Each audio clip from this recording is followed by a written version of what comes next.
आए दिन रामगढ़ में हत्या हो रहा है, धनबाद में हत्या हो रहा है। हमारे भारतीय जनता पार्टी के एक नेता की हत्या हो जाती है तो राज्य के जनप्रतिनिधि ही सुरक्षित नहीं है तो जनता की तो बात तो आप छोड़ ही दीजिए। हमारी राज्य की राजधानी अब क्राइम हब बन चुकी है। नमस्कार, ST न्यूज देख रहे हैं आप और मैं हूं आपके साथ गौरी राय। झारखंड विधानसभा का बजट सत्र आज समाप्त हो जाएगा। इस बजट सत्र में कई मुद्दे विपक्ष की तरफ से उठाए गए। ऐसे में खास बातचीत के लिए हमारे साथ इस वक्त बीजेपी विधायक पूर्णिमा दास है। सबसे पहला सवाल यही है कि लॉ एंड ऑर्डर पर भी आप लोगों ने कई बार सरकार को घेरने की कोशिश की, क्या लगा लॉ एंड ऑर्डर पर विपक्ष सरकार को घेर नहीं पाए? बिल्कुल सरकार को घेरने का काम कर रहे हैं हम, क्योंकि लॉ एंड ऑर्डर जो है सरकार का अभिन्न अंग है जिस पर उन्हें ध्यान अपना आकृष्ट करना चाहिए। और तमाम राज्य की जनता हो या हमारे विपक्ष के जितने माननीय विधायक गण हैं, सभी सरकार का ध्यान आकृष्ट कर रहे हैं इस लॉ एंड ऑर्डर पर, कानून व्यवस्था पर जो चरमरा गई है।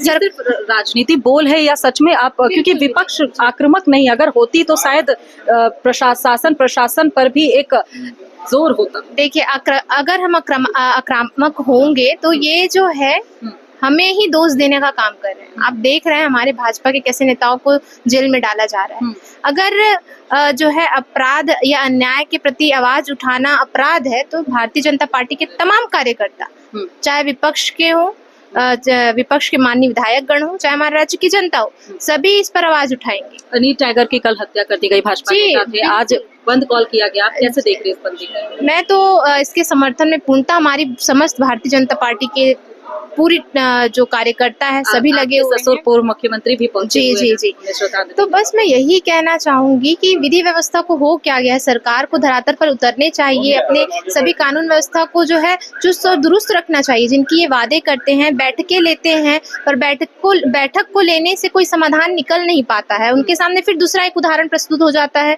हत्या का मामला आ जाता है। आए दिन रामगढ़ में हत्या हो रहा है, धनबाद में हत्या हो रहा है। ये सरकार कहती है सिर्फ ये भाजपा का जो है मुद्दा है, ये सिर्फ राजनीतिक खेल के लिए। बिल्कुल नहीं। अच्छा मैडम, एक बात और, जिस तरीके से जो दुर्घटनाएं हो रही हैं, समझिए कि झारखंड विधानसभा का बजट सत्र चल रहा है, 81 विधायक इस वक्त राजधानी में मौजूद है, तो आम लोगों के साथ माननीय की भी सुरक्षा को आप कैसे देख रहे हैं? ये भी एक सवाल है। जी बिल्कुल, जब माननीय विधायक गण के होते हुए, राज्य की राजधानी में होते हुए हमारे भारतीय जनता पार्टी के एक नेता की हत्या हो जाती है, आप इसी से आकलन लगा सकते हैं। जब राज्य के जनप्रतिनिधि ही सुरक्षित नहीं है तो जनता की तो बात तो आप छोड़ ही दीजिए कि ये इन पर ध्यान अपना लगाएंगे।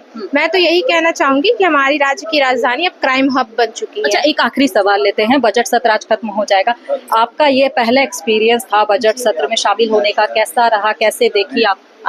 देखा कि मुझे बहुत सारी चीजें हैं सीखने को मिली, क्योंकि हम सीख के ही आगे बढ़ते हैं।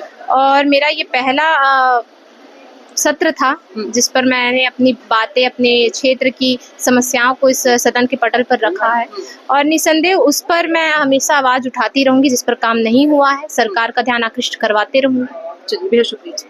हमारे साथ इस वक्त खास बातचीत कर रही थी बीजेपी विधायक पूर्णिमा साहू। फिलहाल इस खबर में इतना ही, मुझे दीजिए इजाजत।